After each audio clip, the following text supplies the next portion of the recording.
In front of me is Samsung Galaxy S10 Lite, and today I would like to show you how you can resize font.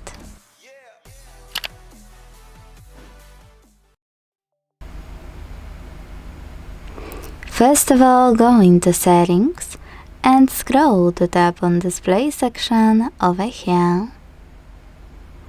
Then scroll again, this time to tap on font size and style. And when you're ready, operate this slider under font size to adjust it. When you finished, go back. As you can see, after a few seconds, size of my font has changed.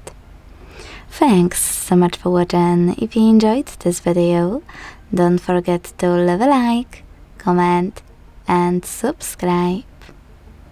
Bye!